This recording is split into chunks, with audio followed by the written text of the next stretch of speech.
Welcome, everybody, to the Prolific Pulse Poetry Podcast and YouTube. This is your host, Lisa Tomey.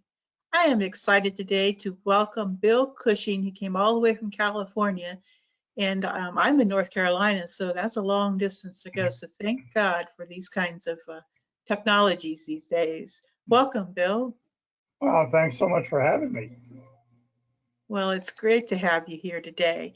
Now, I understand, you have been actually working as a high school English teacher and decided to retire. Is that Yeah, right? well, actually, I was community college. I did work high schools before I got my master's, and then I just got through 23 years of teaching community college and Oh, that's great.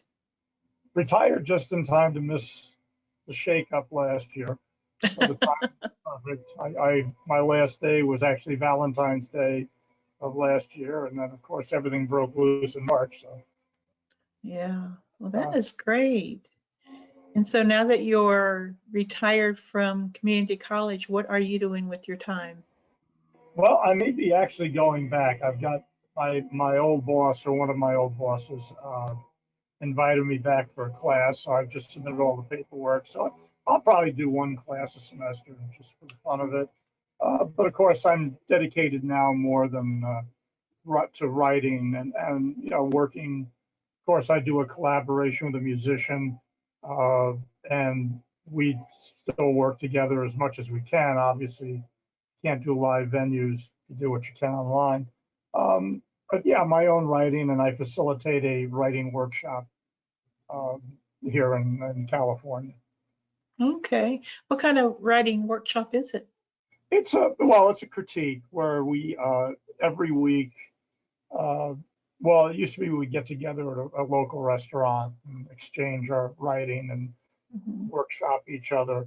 Now that we're online, what happens is I get everything in on Sunday night. I send it out to everybody. That gives them a few days to read it and mark it up. And then on Wednesday, we get together online and go round table. We'll go piece by piece. Okay. So you can send whatever you want, poetry, nonfiction, fiction. Oh, wow. That's quite a mix. Yeah, I belong to a poetry critique group like that, and we send, our stuff out and critique each other's stuff. And it's interesting. I mean, go in with one piece of poetry, come out with a totally different piece. Yeah. So, But that's and I do great. have to give a shout out, I think, to it's the group is actually called Nine Bridges. Mhm. They operate now out of Mississippi. They started in Oregon, but we have people, chapters in California and Oregon and Pennsylvania. They're trying to get one started in Mississippi now. The people that moved there, but of course, with COVID, it's a little more difficult. Mhm. But it's a really nice group. I latched onto them years ago. I like the way they operate, and so I asked, hey, can I start my own group? Said, yeah, sure, Yeah. go ahead. So it's kind of it wasn't a meeting at a local place, but it sounds to me like it's kind of gone into the internet world now. Is Yeah, that right? yeah. Now we're doing everything by Zoom. Mhm. Each chapter is doing its own. Uh, yeah, because when I first found them, they were doing the in-person meetings, and normally most workshops are on a weeknight, and they seem to be very popular on Wednesday night. And of course, that was my teaching time. Every Wednesday night, I'd have a class. But when I got to the winter or the break, semester breaks, I could go to those nighttime meetings. So I started mine on Wednesday afternoon. So Mhm. it fits people's schedule who don't want to do it at night or can't do it at night. Okay. Well, that's great. So basically well, you might be going back to work a little bit, but it sounds like you're spending a lot of time working on your poetry and the writing more on closer to a full-time basis. Yeah. Oh yeah. Well, actually, my project now is not that I've stopped writing poetry. I still am, obviously, but I'm actually working on a memoir now, Oh. which because I didn't go back to school until I was 37 years old. And what I did was out of high school, I ended up going in the Navy. After I got out of the Navy, I spent most of the rest of that time on ships, on oil tankers and whatever. So I had about a 10-year period, Mhm. where I was on ships, working on ships. So I'm doing a memoir based on those years. Oh, nice. Yeah, because That somebody asked me, sounds how interesting. does somebody go from an electrician to a professor? I said, well, it's kind of that. Hey, yeah, my dad he served on the USS North Carolina, and one of my favorite interviews I did with him was I did back then it was a cassette tape. That's how long ago it's been. Interview of him about his time with the ship. He Mm-hmm. helped build it and served on it during the war, and Oh, he went from there to working personnel in the military and oh. personnel after the military. So Mm-hmm. yeah. What did your dad do? He was a boatswain's mate. Oh, okay. Oh, the all-purpose guys. Hmm. Yeah. And then he went into the Air Force after he got out of the Navy Oh, okay. That's fine. because he wanted to be home more. Yeah. Yeah, well, I come So, from a Navy family, so it was only natural. In fact, hmm, I was born while my dad was down stationed in Norfolk himself. So, yeah. There's usually I think there's at least one of us in my family that my dad wasn't present for. I may have come close to that. So, yeah. Well, now you have, I understand, a new award. Could you tell us about that? the new, You had oh yeah, told me something about an award. yeah, the book, well, Music Speaks, which was the cover you put up, um, is it actually it won a chapbook contest in 2019. Um, and then I entered it also the end of last year to the New York City Book Awards. Hmm. And so it was just awarded a third place, bronze medal uh, for poetry. And so yeah, I was really pleased with that. And of course, this was my own design. The Okay. book, yeah, when the book came out originally, I didn't bring an old copy with me, but it was just a stapled Hmm. copy. Well, I liked it so much that what I did was I went through and I added images. I actually added two new poems, that Oh. section called the Encore, uh, Hmm. which was a lot of fun to do because I figured, well, I'd written two new poems dealing with music since that book had won the award and before I started the publication, my own publication of it. Um, so I said, well, rather than put it in the in the table of contents, I'll call it an encore because when you're at a concert, you never know Yeah, what's going to come at the encore. So I like that. I like yeah, it was that. fun to do.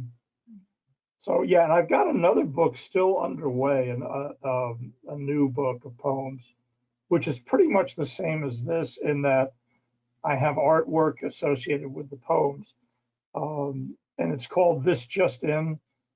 The subtitle is "News, Fake or Otherwise," uh, and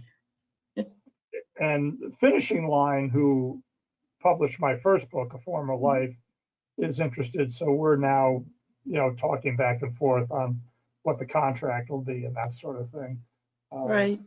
uh, so yeah, I continue writing new poems. Not all the time as much as I used to, but still, every other week I come up with something that I want to work on. Right. Well, congratulations on your Oh, award. thanks so much. Yeah, that was a That's real kick. amazing. Then, of course, I immediately wrote Don Campbell, who was the judge of the contest. And said, hey, look, yeah. So, Yeah. Wow. Are you doing anything for National Poetry Month? Any kind of special actually, project? yeah, we are 9 bridges. In fact, maybe I'll send you the information. I should send that to you. This coming Monday, we're going to have an open mic reading on Zoom for National Poetry Month. Then on the 24th, I'm going to be down at, there's a new bookstore just opened called the Jewel Bookstore. It's down by LAX. And it's funny because it's myself and two other writers from Finishing Line. That, you know, we were all published by Finishing Line Press, and so we're going to be presenting at this. And I think there's a couple of other writers coming, a couple other poets. So we're going to do that. And I'm hoping, I just submitted another chapbook for the, because this one, the Music Speaks, was the San Gabriel Valley, which of course is where the part of the section of LA I live in. So I've just submitted a new chapbook to them. In fact, this one's called "What Is It Good For?" and it's all poems based about war. Oh, Coming from a military song. family, of course, I have a great interest in that. In fact, when they had 2 years ago, when they had the 100th anniversary of V-Day, you know, World War One, I went on a tear. I wrote about 3 new poems just on World War One. I have one, actually, it's a poem called "A Sonnet to Slaughter," which is about Gettysburg. And that one also won an award, which I was pleased with. And there's an annual sonnet contest out of Chicago. And so that one placed there. So I don't, yeah, we'll see what happens with the new chapbook, if that comes into anything. Wow, you've got a lot I'll just going save on. those pieces for, you know, eventually I'm hoping to be done with the memoir by May, and then I'll be going into final edits there, and then start putting together a new full book of poetry.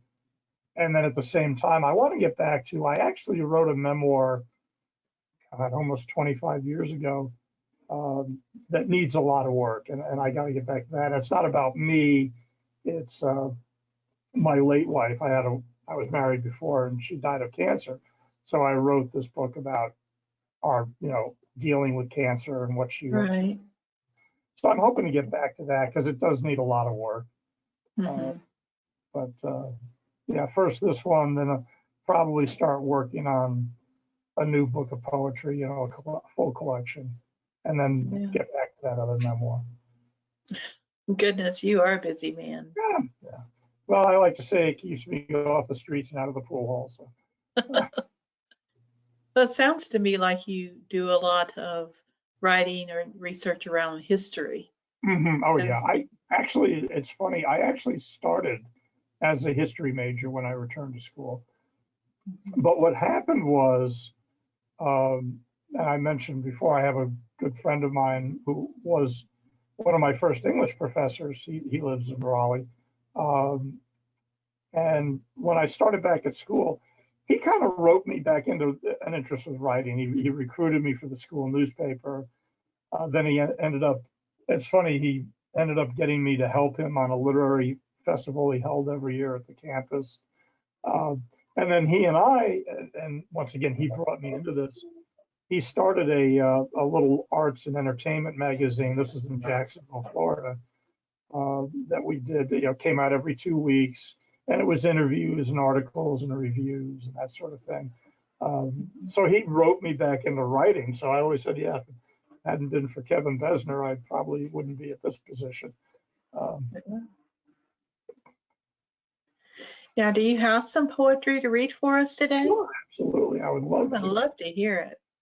And, you know, and I'll take it from the Music Speaks book. And I guess I'm going to start actually with the one that kind of. I need to ask everybody to be sure to mute themselves. This is, and just to show people what it looks like inside. Oh, I've got to reverse it. This is the first musical poem, although I can't really say that. I didn't start writing poetry until I got into school. And I was on the student newspaper, and that's what got me into it. So technically, I guess you could say my first real poem was musical, in that I was trying to sort of replicate the sound of Tom Waits, who I love. Okay. But this is the first really big poem I wrote about music, and it's also it's about Miles Davis, and I always like to say this is one of what I call the found piece, where I wrote it and it didn't need a whole lot of revision afterwards. Not that Okay. I didn't Good. tinker with it, but because I'm a big believer and you got to rewrite. You got to Mhm. have to keep looking at it again and again. This one came out pretty well the way I liked it. And it's actually, the title of the poem is a quote from Miles Davis. So this is, music isn't about standing still and being safe. Listen, 2 weeks after you died, 250,000 thronged by the St. John's River to hear the music you had spawned, hoping to see you, but even in death, you never looked back. They were all there, Hannibal, Bird, Chick, Jojo, Red, Jocko, Bean, Dizzy, my favorite, Freddie Freeloader. Isolated, you were a beacon, a flagship for messages of the heart. Back to the crowd, unbowed, that proud dance walk, announced by muted horn, that spoke and broke through all the bowl and told us about a place miles ahead of everyone else. You spent a lifetime thinking for yourself, speaking to every generation, playing it all, jazz, blues, funk, rock, fusion. Categories took a back seat to creativity and rhythm, space and feeling, spirit.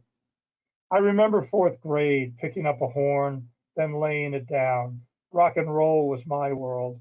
What did I know? 7 years later, I heard it was in the garden where you brought me back to music. I walked all the way home, Miles, from that train station, my head pounding with sounds, frantic fast as the subway I spent the night on. Those African rhythms you used decades before anyone else even thought to, filling my head, letting me know I'd have it all down cold if I could walk as cool as the notes you heard coming from Miles. You had that thing, that style, that spark that was a blue flame jumping off a gas stove, igniting everything, everywhere, touching the genetic resonant frequency in all. And Wow. that's Miles Davis. By the way, that's also, I have to say, that's the poem that brought Chuck and myself together, the musician I work with. Oh, Uh, really? yeah, it's funny. He and I grew up across the street from each other in New York. Then in 70, he's younger than I was, or I am. He's still younger than me. But he was starting high school about the time I went in the Navy. And of course, I disappeared. And in the meantime, of course, he'd gotten married and everything else. Well, when that poem showed up in Holly Tripp's book, Stories of Music, and in the first volume. And so I was part of a reading promoting the book in LA, and I found out Chuck had moved to LA. So I wrote him, I found him on Facebook, of course, and I sent him a message, hey, look, I'm doing a reading, in this cafe in downtown LA. Why don't you come join us? So we hadn't seen each other in 45 years. Uh, and he shows up, and it was so funny. After the reading, we sat and we went and got some coffee and we were talking. Turns out that in the end, he had majored in music. And he Wow. told me, he says, yeah, you remember that garage band you were in when we were kids? And I said, oh, yeah, that thing, we were horrible. He says, yeah, but that's what inspired me, to see play at parties and garages and stuff like that, to major in music. And so while we're there, before we left, he said, well, what would you think of a collaboration of, I'll play guitar and you read your poetry? And I just told him, I said, Chuck, here's the thing you have to know. You never ask a poet, do you want to read your stuff in public? Because the answer is always going to be yes. So I said, just remember you started this. But we've been together now for, I guess, 4 or 5 years and still, collaborating. He's in New York right now himself, but he just came out last week to do when we did the Friday Night Live, interview with her. And, he'll be back out probably in April. But he travels with the Mills Brothers, Mhm. uh, Oh, a guitarist for them as well. So, yeah, he's a very good guitarist, plays stand-up bass, that sort of thing. So he and I have been having real fun with this. yeah. It sounds like fun to me. Yeah, yeah. Do you have another poem for us? Oh, sure. Any preference or just, Nope, just well, surprise me. I just turned to this one, so why don't I do this? Huh. I am a major movie fan. I love film. And so this is from The Music Speaks, but it's based on the music that was in the movie Pan's Labyrinth, which, if Okay. anybody's seen that, has got some phenomenal music in it. And it's called La Rosa y el Dragón. Okay. Terror rarely comes in thunder, preferring a sinister waltz of seduction. The single notes of a piano, Bartok-like, accompany the spiral stairs winding down into the maze, echoed by hammer-struck wire blossoming out into chorus. Then a voice like violin strings descends in pitch, looping in carefully placed steps of a few seemingly random notes, walking up scales and back. This dance of timpani and plants follows the labyrinth as wind hums ethereal as an oboe exhaling. A deep drop in tone, a bassoon, then metallic bones clash in clanging vibrations, while strokes of plucked harp strings, the heartbeat, first steady, then slowing to a perfect, if ignoble end. Ophelia, hearing the lullaby, rests to find the peace of mind found in the art of dying. Whoa. My kind of poetry. Oh, thanks. That would have fit well in the anthology I just published called Heartbeats. Oh, Fit really? right in. Yeah. That's In funny. fact, the poem I wrote for that is about the iambic pentameter, the heart. And Oh, okay. yeah. Yeah, I really like Well, that. you might enjoy then, since I'm on a musical kick here with you anyway, Mickey Hart, who is one of the drummers for the Grateful Dead, uh, is also a PhD in ethnomusicology. Hmm. And this is probably about 30 years ago, he wrote a book called Drumming at the Edge of Magic, Oh, which is about the history of the drum and religion and culture and just everything. Absolutely fascinating book. I got to review it because when I returned to school, one of my part-time jobs was doing book reviews for magazines and newspapers. And, it didn't pay much, but I got free books. So yeah, for an English major, that was the gold mine. yeah, I'm a book reviewer too, so I know what you mean. Yeah, yeah. I still do them now and again when I run across a poetry book that I really like, or I do some freelance writing for there's a website called LA Cultural Weekly, and so I write for them on occasion. Most of them are reviews or just commentaries, that kind of thing. Yeah. So, but let me why not? I'll zap you with one more here. This is another one. This is one I enjoyed writing as well as Okay. reliving. Um, I don't know if anybody knows who UB Blake was. If not, you should. Uh, but I actually got to see him perform in New York City when I was living in New York. And I always loved the guy. He was known for his Broadway stuff, but his jazz was really great, his ragtime. Uh, but it was difficult to play. He was kind of like Rachmaninoff, and I reference that here, because his hands were so big and his fingers so long.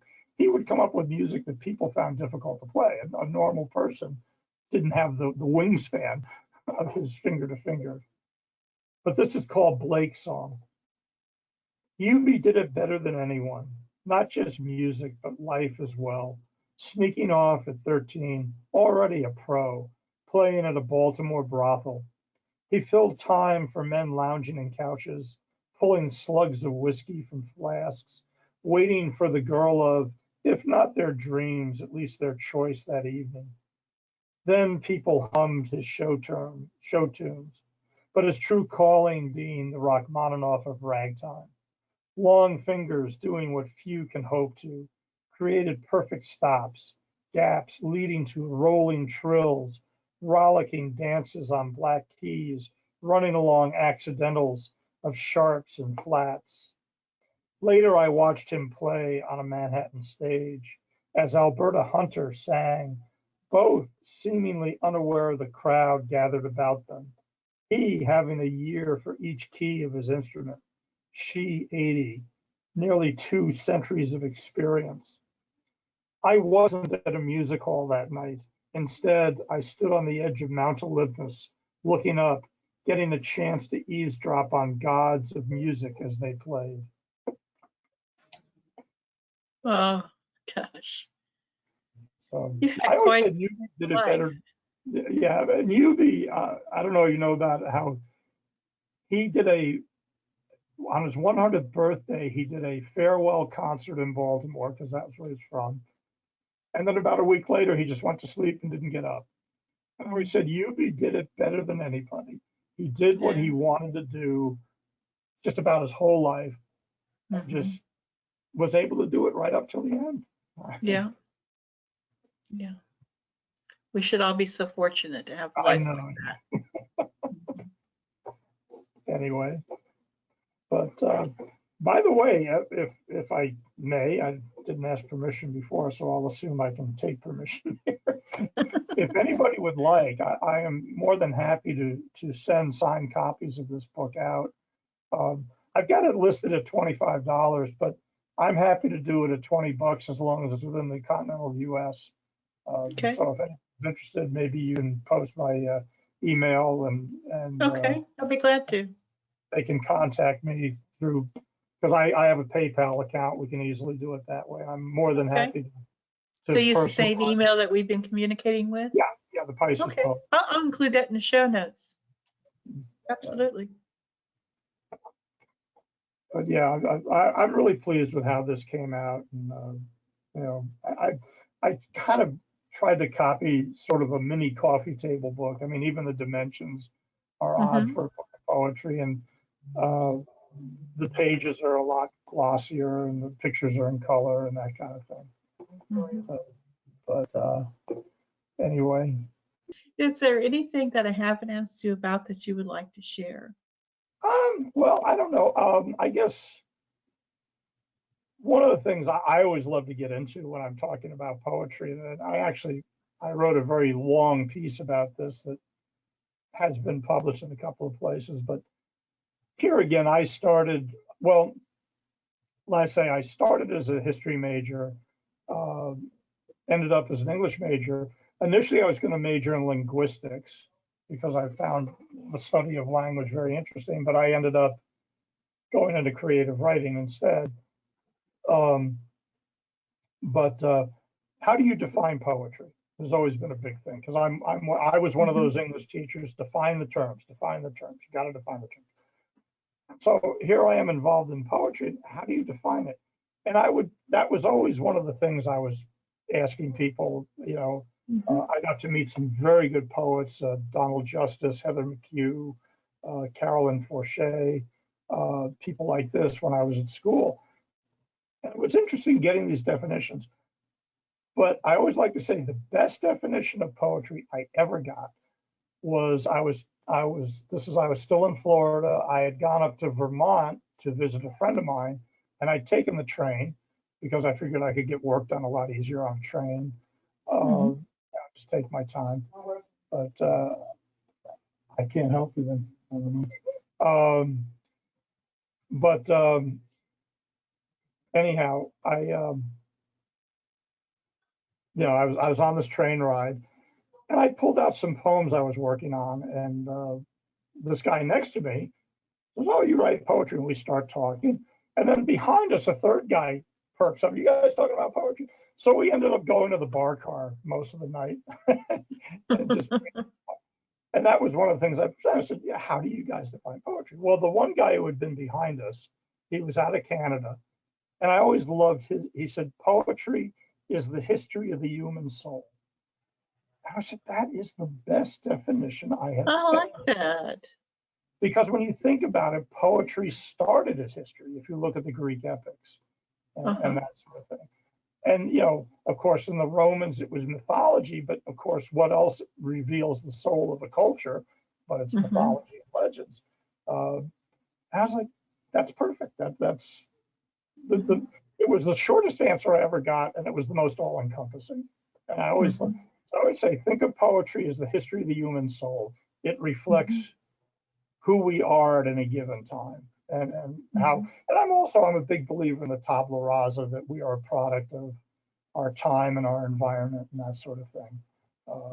Which when I taught, I always spent about a half hour the first day just talking about that, saying, look, when you're looking at other people's writings, you can't judge it by our standards today. You have to look at what was going on historically back then. That was one of my big jokes when I was teaching. I would always tell my students that I started as a history major, and I still retain that love of history. And I ended up as an English major, and so I'm your English teacher. So for those of you here who don't like either history or English, well, sorry about that. Both from me. But yeah, that's the one thing I always love discussing. So, think of poetry as the history of the human soul. It's a perfect. I love that. Yeah. Never heard one better. And, like I say, I have to say that really tops it. Yeah. And even having met some pretty big names in poetry, nobody came as close to the mark, as far as I'm concerned, as that guy did. Right. Yeah, I did something about to write poetry. I did to do it like a little essay about, why you write. And I wrote about to write poetry, and I expressed it as like the ink from the pen is like the blood from your heart. Yeah. Okay. Yeah. Yeah. But I like that one. I'm gonna have to remember that. Put that on my notes. Yeah, that's a great one. But anyhow, but like I say, I've got this book out there. I've got the Former Life out there, which is the one I didn't send you, but it's much more involved too. Oh, actually, I do have that one too. Oh, you do? Okay. Yeah, I'm going to read both of them. I actually have the music one pretty much about done. But, okay. Oh, as far as taking a look at it. Yeah. Yeah, because it's short. I think it's what, 27 pages all told. Yeah, I'll do a book review and put it up on YouTube. Share that with you. Oh, I love it. Yeah. I try to do a review on all of the poets that send me books. Thanks. Yeah. Well, it's one of my favorite things to do. Why don't I wrap things up with actually the first poem in the book, which I'm going from jazz now to classical. All right. You going to take us out with a poem? And this is when I was growing up, and I grew up in the 50s and 60s, I was not very fond of the rock music of my age. I really wasn't. I was not a big fan. My dad was very big into classical and opera and that sort of thing. That's what I grew up listening to. And one of my favorite pieces of music, and I do mention in the book, is that this is based on Fritz Reiner's 1960 recording of Pictures of an Exhibition. Always loved that piece. And my favorite piece out of that is the Beadlo section, which is Polish for an ox cart. But it's one of those pieces of music that you can close your eyes and really see what's happening. It's very impressionistic in that way. So I wrote this piece and it's called On Modest Mussorgsky's Beadlo.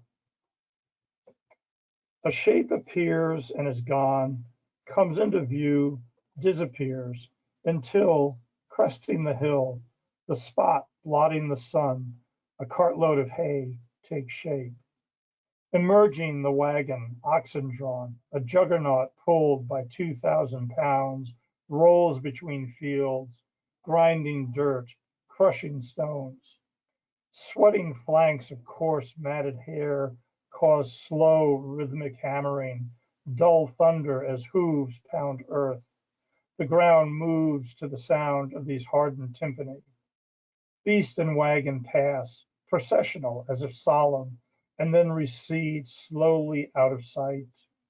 A wake is left, strong pungent odor of musk mixed with the sweet sharpness of the cut stalks being carried to the village beyond. And that was Wow, my take on Mussorgsky. Which I nice. always love that one because I like to say Mussorgsky wrote Pictures of the Exhibition after a friend of his who was a visual artist died. So essentially, I wrote a poem about a piece of music that's about a piece of painting. So, Well, so Bill, it's if we can get interpretive dance, we'll have come full circle, I think. well, Bill, it's been great to have you on here Thanks today. so much. Thank you Yes. so much for your time and your poetry. Keep writing. Well, it's an obsession. It may not be a profession, but it's certainly an obsession. So, Does anybody in the audience have anything they'd like to say?